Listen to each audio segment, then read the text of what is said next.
Welcome back, everybody. I'm Kevin with Texas Veteran Lawn Service, and today we're going to be working on the PE200 Echo Stick Edger. I did take it to a couple different places.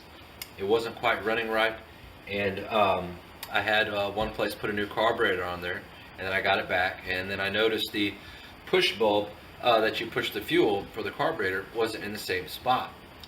So I couldn't quite figure out why maybe the machine wasn't running right. Maybe that was why. So I took it back, or I took it to the actual Echo dealer, and they said, oh yeah, that's a different carburetor, and so okay. So I took it back to that other guy. He put it on, got the original one, or the model that's supposed to go on this one, but a brand new one. Got it in, put it on, and he said, oh, it works perfect now, I just needed a new one. Okay, so $70 later, or $80 later, I go to pick it up. I hit the job site, and it's running real rough. It wants to cut out, putter out, choke out, you name it, it's doing it. And so I took it back, and they said, oh, well, now something else is wrong with it. Oh, well, the compression is low on it. I said, okay, well, it could have low compression, but it sounds like to me the carburetor isn't getting enough fuel. And so what I noticed, after the guy was saying, oh no, it gets plenty of fuel. Well, so I took it home. I paid my $80. I took it home. And here's what I noticed right here. Give you guys a close-up. Okay, guys, so what you're looking at is two fuel lines. This one here is connected to the fuel filter on the inside. As you can see there, it's kind of pinched there. And then it's got this little nipple here, which is a smaller diameter than the actual regular hose. And that's connected to the filter. So when you pump the primer, the fuel will come through this line and then purge back out this one. And this one over here, this one back there, I believe is just for fumes and pressure. So it can relieve pressure and it doesn't want to expand the tank. Now, I could be wrong. So I'm going to fire it up for you guys, and that way you can hear and try to understand what I'm talking about.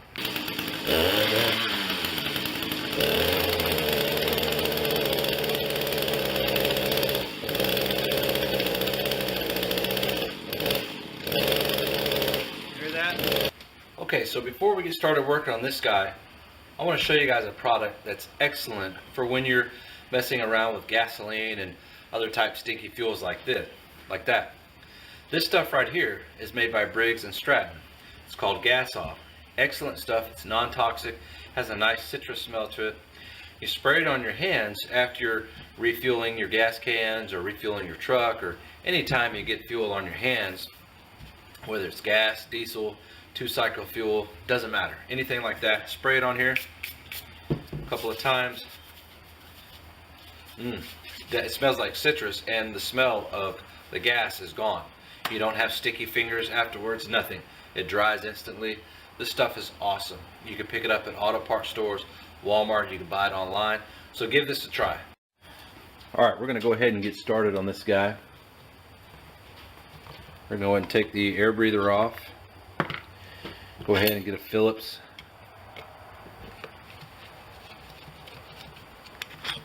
Slide that out. Okay, so now the carburetor's loose. There's going to be a gasket just behind here, right here. Make sure you don't lose that. Whoops. Here it goes. And this particular one, it's going to go down like that. Sometimes they're different shapes, so just pay attention to how they go. And if you look close enough, you can tell on some gaskets where the impression of the carburetor was actually in place. So you'll figure out kind of which way to go.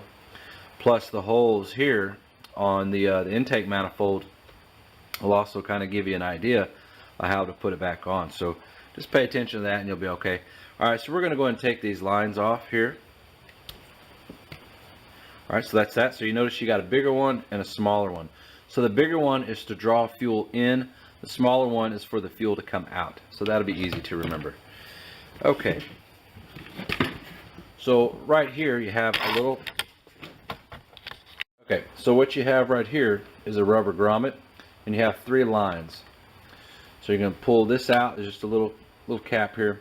That's just for vent for pressure and fumes and stuff like that to go out. It's designed to push out but nothing to come in. Okay, so you can just pop this out with a little flathead screwdriver. And you want to be careful not to damage the grommet because you want to be able to reuse it. Oh, you can go ahead and take this off. Empty out all the gas out too. So of course you've emptied out the gas tank. Now when you're pouring the gas tank out, before you take the carburetor apart, push the carburetor gas primer bubble a couple of times, and what's in the carburetor will push out into here, and then it'll go here, it'll dump out. So alright, so we got all that cleared out. So what we're going to do is we're going to put in new lines, except for the black one, and a new fuel filter. This is the original fuel filter. This machine is probably 10 years old, if not older. So it's going to be a, probably an older one, so we're going to go ahead and replace it. These are pretty easy to replace. You can buy everything online. Okay, you see this right here? This that's a nipple in there. So some of the problem, especially in when you're using it a lot in one day, you see the difference here in diameter. Might not be able to, but how this one is so much bigger and this one's so much smaller. So you have the fuel that comes into here, okay, it goes up this big line, and then all of a sudden it gets, almost cut in half by this nipple guy to go in here, and then here. I did not put that on there, and that is not factory. That somebody did when I had to put that new carburetor on. So I think they did that on purpose, thinking I wouldn't pay attention. Well, I won't be going back to that person again. So this is really why I do a lot of this stuff on my own, because it's so easy to do. Okay, so we got us a little fuel filter here. All right, so we got our grommet here. We're gonna go ahead and run our lines through here. Just run them through the bottom. Okay, run just like that. All right, and this one's going to be facing the intake on the carburetor. So we're going to go ahead and put our fuel bulb, or I'm sorry, our fuel filter at the bottom of that. It just slides right on, nothing fancy. And then this one right here, the discharge, we are going to, let's see here, do it just like that. All right, and they both need to be about the same length. Now these are real easy to push in and out, so when you get them up to the carburetor, once you put them in here, if you need to adjust them, just push them further down instead of trying to cut everything off. But you don't need anything longer than what's right here. You could probably even go a little bit shorter. This is the main one that you want to make sure it goes down into the tank and lays down really well, because you want it to be at the deepest point of that tank, so that, because that's where all that fuel is going to be. You don't want to be halfway in there and only have this much, because you're going to be refueling it every 30 minutes or so. All right, and then this guy just goes right at the top.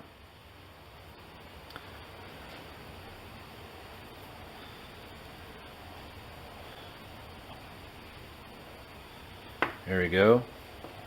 All right, this may need to be a little longer because it's got a little bit further of a stretch to go. All right, that's really it, really. We're going to go ahead and put this guy back in, and we're going to adjust the carburetor a little bit.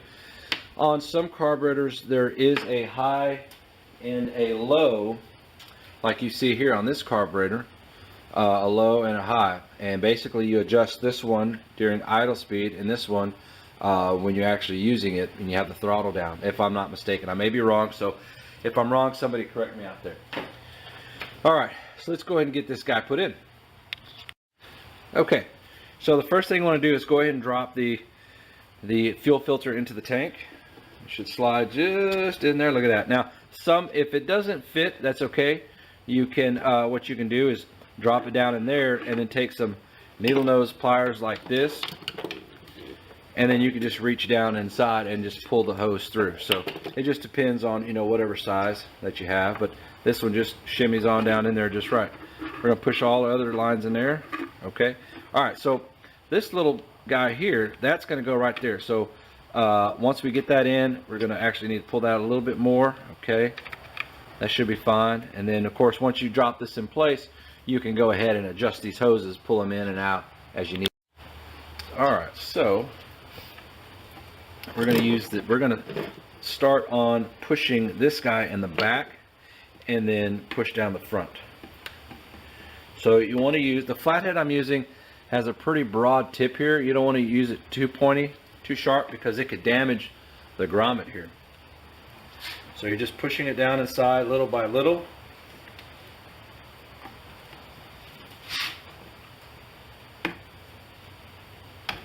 If you have another tool, one that's more blunt, that'd be real good to use too.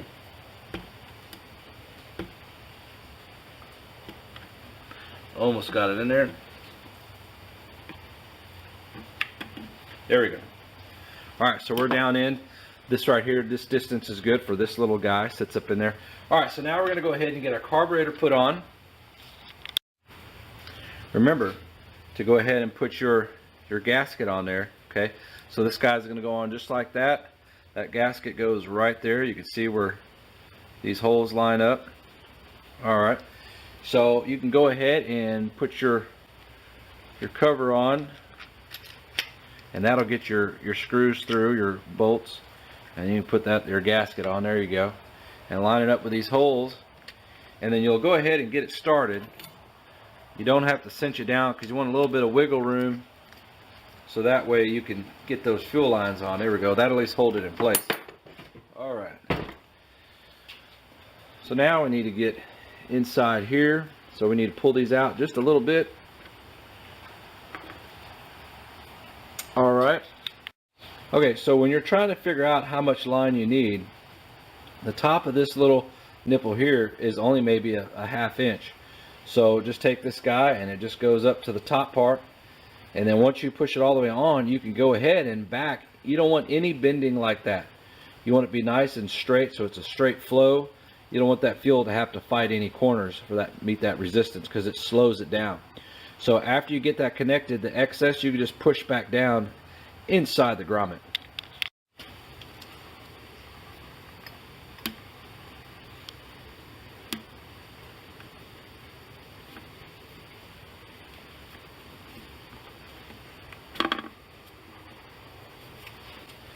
If it's easier for you, you could take the breather housing or the air filter housing back off, so that way it lets you be able to connect to this, have a little bit more room. It just depends how much room you need. You know, I have kind of big hands and big fingers, so I need to be able to get to that. There we go. And then you can use needle nose pliers here to help guide it on.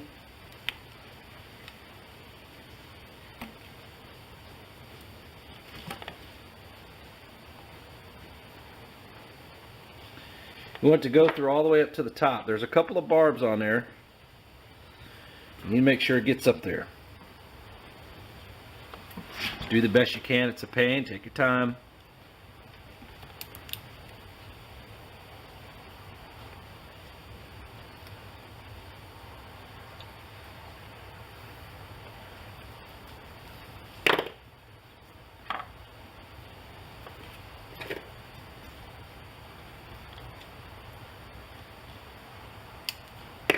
Alright, then we go and work on the other one here.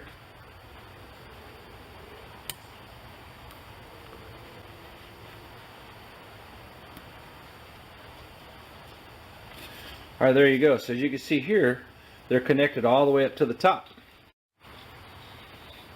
Now let's go ahead and put our carburetor back on. So don't forget our little gasket here. And a breather. Now on this particular machine, the choke lever is faced to the rear, so we'll make sure we get that on there just right. Line your holes up.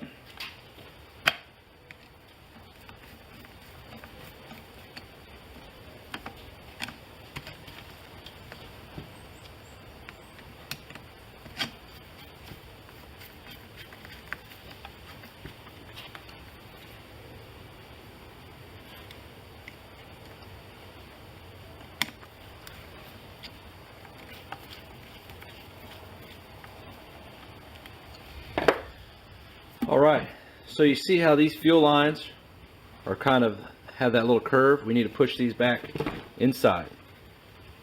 We want those lines to be straight. There you go, just like that.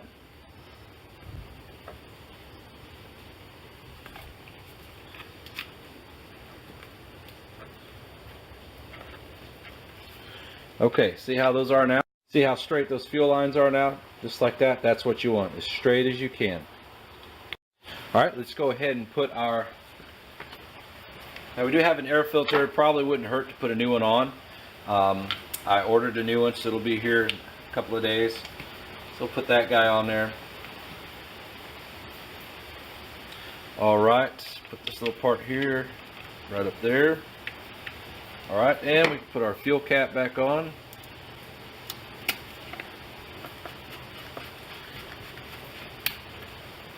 Okay, now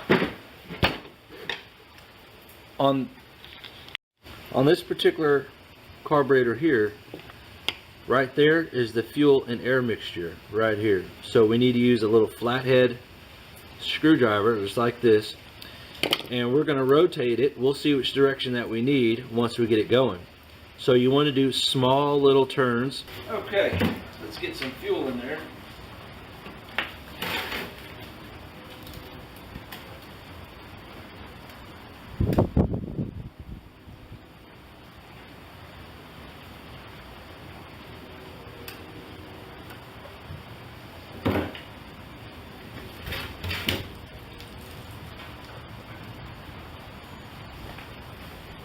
Get this guy started, turn it on, pump it, get some fuel in there. All right, so we know we have the fuel lines in the correct position because we purged all the fuel out, and so now that bubble is full. If it was reversed, there would be nothing in there. All right, so we got the switch turned on. Let's get that out of the way a little bit. All right, let's go ahead and fire it up. We got the choke on.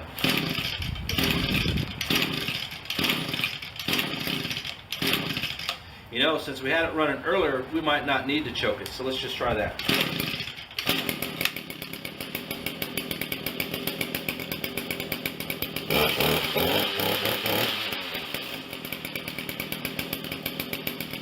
All right, let's give it some gas.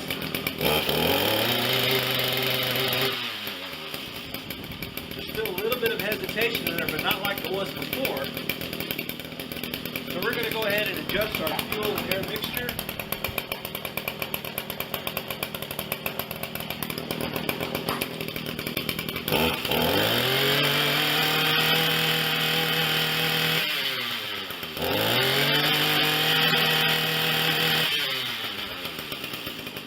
That is definitely a big difference. All we did was turn it from 11 to 12. Sorry, to 1 o'clock. I'll skip 12 and went to 1 o'clock. Let's give it a little bit more idle. Raise those RPMs up a little bit. There you go.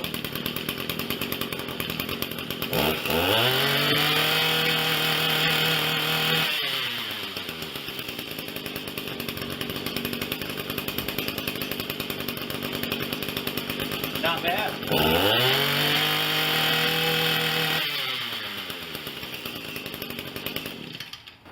Well, what do you think? I think we fixed the problem. So we added some new fuel lines. We made sure they were all the same diameter from one end to the next. New fuel filter. We didn't take out the air filter and put a new one in because I didn't have a new one.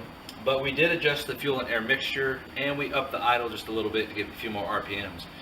Over time, you might need to adjust those as the carburetor gets a lot of carbon buildup.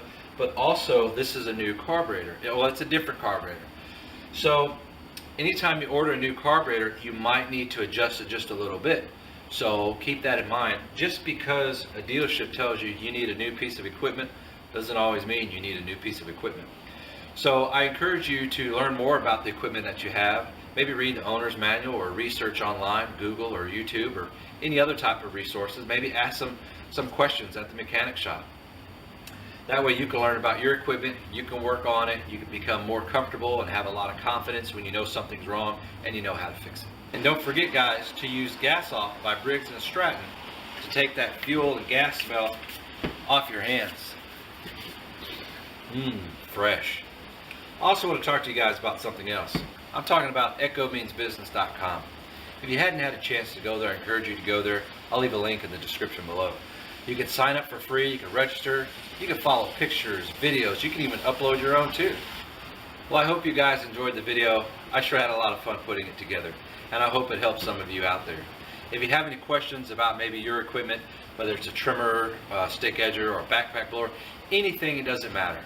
If you'd like to ask me a question, you can write us at kevin@texasveteranlawnservice.com, or you can ask a question on here. You can follow us on Facebook, Instagram, Twitter. You can also follow us on our website at texasveteranlawnservice.com, which I still need to update and I haven't, but we'll be doing that soon. I'd like to know, what kind of equipment do you have that you've worked on and got it fixed when the dealership told you that, well, you need a whole new one? I'm Kevin with Texas Veteran Lawn Service, and you guys will see me on the next one.